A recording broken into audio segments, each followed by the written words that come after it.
Hey folks, Jim Thomas here, Fitness Management and Consulting, and I appreciate you being here at the channel today. And for those of you that have not yet done so, please hit that subscribe button. I appreciate it. And if you find the content beneficial and helpful, please hit that like button as well.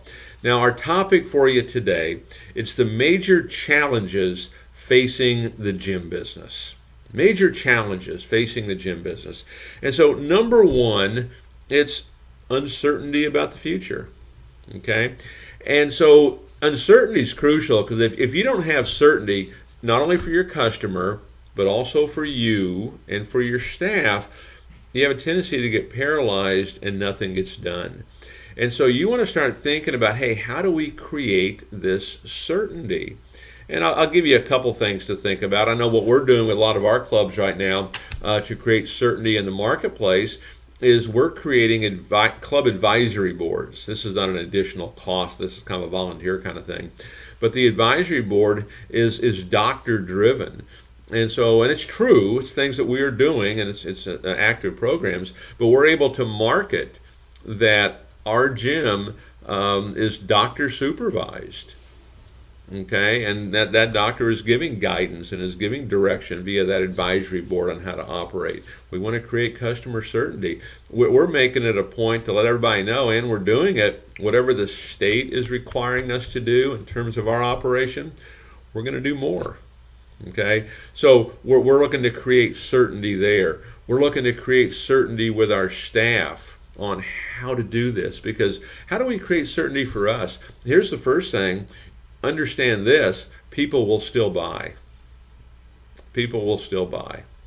Okay? They've bought all along. They bought all through 2020. There's a lot of clubs that did better in 2020 than they did in 2019. Partially because they got better at this. They understood it. They became a better student of it. But people will continue to buy. And we want to put a strategy together to help people do that. We want to over-communicate with our customer. We want to give an unprecedented level of value to our customer. We still want to market. We still want to promote. I mean, this is going to help create certainty. If you don't listen to the naysayers. If you do, they're going to drag you down. Anyone that tells you you can't do it, my best advice would be to run as fast as you can, in the opposite direction. Number two, as far as challenges, is monitoring performance. There's a lot of places that don't do this. Monitor your performance. For you folks watching right now, do you know your attrition percentage? A lot of folks don't. They have to go look it up. You need to know it because you want a strategy. Okay? Do you know what your closing percentage is? Do you know what your set percentage is on people that call in? Do you know your cost per sale on your advertising? Okay? Monitor performance every day. You should be looking at the first thing every day. This is what I would look at. What are my KPIs? What are my key performance indicators? I want to know this every single day. Number three on major challenges, faced by the gym business is kind of competencies and recruiting, the right talent. And, the big message here on this is have a process to recruit and hire and train people. It's not just, hey, I'm going to run an ad, I'm going to interview them, and maybe I hire them and maybe I don't. It has to be much more than that. And in most cases, unless it's a credential that I'm looking for with a trainer or somebody like that, I'm looking for who they are. I'm looking for character. I'm looking for attitude. I'm looking for effort. I'm looking for work ethic and those kind of things. The sales and the management, we can train them and we can teach them all of that. And so when you're putting together, recruiting and hiring programs, consider having like a 3-day event where it's 3 or 4 hours every day where you're going to train. It'll give you a chance to weed some of these folks out, and it'll give them a chance to weed you out so that once they get into the club, you've got the right folks and they are trained and they can answer the phone, they can take a tour, and they're ready to go. The next challenge, the issue of technology. There is so much that is coming at us.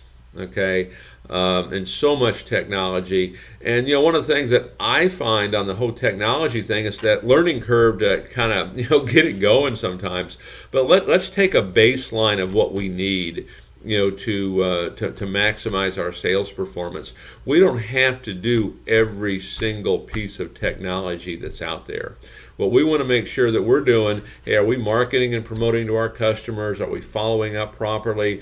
Do we have, the online forums? Do we have the chat lines to really communicate with our folks? Let's make sure we have the core things. We don't need all the extras. There's a lot of clubs out there that they're paying for a lot of extra technology that they're simply not using. I would suggest going back and doing a little audit of that, a little review of that. That might also be a good place where you can probably save some money. Number 5, the explosion of data. Man, there is data everywhere. I mean, I'm sure whoever your billing company is, they can give you data for everything, okay? And what I would suggest you do, nothing wrong with that data, by the way, but sometimes it can be overwhelming. Let's stick to our key performance indicators of the things that we need to know right now. I mean, the data that I want to know is, how many phone inquiries did I get yesterday? What sources did they come from? How many of them booked? And then my monthly totals, my projections, what am I projecting in terms of my cost per call, my cost per show, my cost per sale. These are the kind of things that I want to see, because I'll make decisions on these every day. I want to look at, what are my goals for units, what are my goals for cash, what are my goals for dues, and then what am I projecting? Because I want to start to manage based on these objectives. So you got all this data out there, but let's first reduce this down to exactly what we need. You may not need all of this, because sometimes that data is not going to measure attitude or heart or perseverance or things like that. So it's not all going to be as valuable as we might think it is. And then finally, biggest challenge is customer service. And when I talk about customer service, I'm talking about, member retention. We want to make sure we keep this in line. I mean, there's some clubs out there that, they're running a 6% a month, loss, attrition. That's 72%. I mean, that's 3/4 of their member base they're losing every year. Even clubs that are doing well might be losing half their member base. And we want to get a strategy in place on retention. What is that actual strategy? Because at the end of the day, here's what you want to know. Your member retention, whatever that is a direct reflection of your member experience. There's no other way to look at it. It's kind of like if a person doesn't join, that's a direct reflection of the customer feeling like we can solve their problem. If the customer doesn't feel like we can solve their problem, they will not buy. Okay? There's no getting around that, I don't think. And on your retention and attrition issues, it's a direct reflection of your member experience. And so, accept responsibility. I accept full responsibility. Now, what's the plan to fix that? So some of the major challenges that places are facing today, address these things. Don't just try to outrun everything by making more sales. Folks, my name is Jim Thomas. Appreciate you being here today. Look forward to talking with you real soon.